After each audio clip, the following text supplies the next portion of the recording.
Okay, it's time to get started. Let's be honest here. Today will be like drinking from a fire hose. We're just going to blast you with information and exercises because we don't want you to overkill an idea. But don't worry, everything's on the website. And you can always go to planeteureka.com and log into the USA National Innovation Marketplace, and you can watch this workshop over and over and over again to continue to get clarity on your idea. Now, let's be clear here. You will work hard, my friends. And because of that, we have a very strict rule throughout this entire workshop. No whining anytime. Whining is very unbecoming of children and especially of adults, so we will not take it. And the reason we can't whine, to be very honest with you, is because companies are desperate. Companies are desperate. Studies have shown that brands have lost value, commodities are becoming more and more and more popular, and innovation success is not good at all. Only 4.5% of projects that are released from big corporations actually meet their return on investment goals. 4.5% success. Do you believe it? And companies are especially desperate for innovation. They're desperate for you. They're desperate for thinkers like you. They're desperate for your ideas. Because innovation is the only way that they can get higher profits. Procter & Gamble's figured it out. They started a new program called Connect and Develop. They want over 50% of their ideas to come from outside their own company. In fact, if you look all over, Procter & Gamble says that we want to be the easiest to do business with. They get it. They know that they have to look outside to find some innovations to grow their business. But here's the problem, gang. Well, let's face it. And innovators are from Mars and business people are from Venus. Nobody really speaks the same language. And inventors have a lot of challenges too because, see, inventions rarely ship. 2/3 of patents are not renewed. Patents are never licensed. Less than 1% actually end up shipping. And then you have those crooks, those 800 numbers that are taking advantage of inventors. You can see that barely any of them made profit.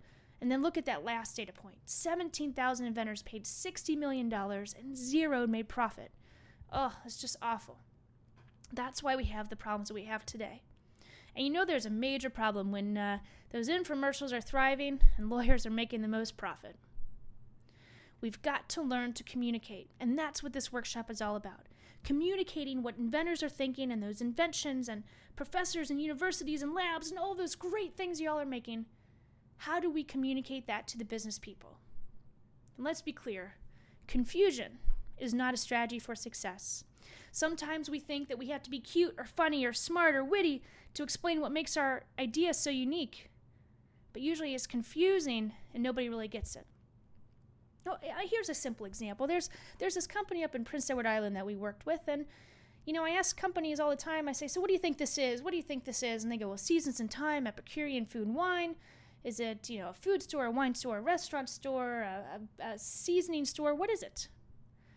And Stefan, who's the owner of this place, came to us and said, please help me. And we said, well, you're confusing. Your sign's confusing. So we put up a new sign. Seasons and Time, Epicurean Food and Wine. Seasons and Time, Restaurant. I know you're probably chuckling going, well, come on, is restaurant? Well, guess what? Success went up overnight.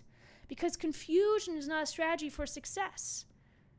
Overtly tell people, tell connections, tell partners what it is that your innovation can do that others can't do. Tell them straight between the eye. Here's another example. We were working with a company that makes water faucets, and we said, okay, tell us about your water faucets. And they told us these things of brass patterns, and faucets are designed and built to last, and all this stuff, and they're the best available. Doesn't really get me excited. We asked deeper. We said, come on, give us some more good scoop about your faucets. And we found out that it provides 3 times greater flow than the current faucets on the market and can be installed in half the time. So we said to the CEO, we said, well, that's pretty cool. I wish you told me that from the beginning, huh? Because that's really what gets me excited. The next day, he emailed us and said, okay, I get it. And he changed his marketing. Prior, half the time, double the flow of our commercial wall hydrant. Simple, to the point. Right? No confusion. You get it. It's about that communication. How do we communicate clearly so everybody in the marketplace understands? So we're going to follow a golden rule of clarity. Let a customer say no because what you offer doesn't apply to them. But never, ever let a customer say no because they don't understand what you're offering. If someone says, I get your idea, but I'm not interested, that's okay. But if they say, I don't understand what in the world you're making here, oh, that's a problem. We got to start all over again. It's all about that clarity. Confusion is not a strategy for success.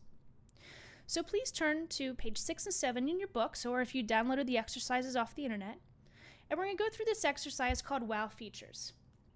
And for the next 5 minutes, I'd love for you to think of some things that make your innovation unique. Now you'll see some prompts on the pages. For example, what's the wow? What's your favorite feature? What are you most proud of?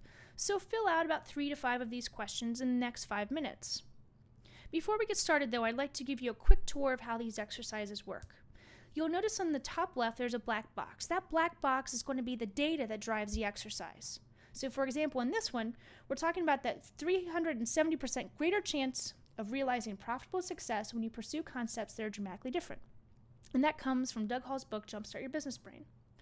On the right top portion of the worksheet, you'll see the purpose of the exercise, as well as in the corner, it'll remind us of where we are in the process. Remember, the first thing we're going to talk about is defining your innovation. The second thing we're going to talk about is how do we give first impressions.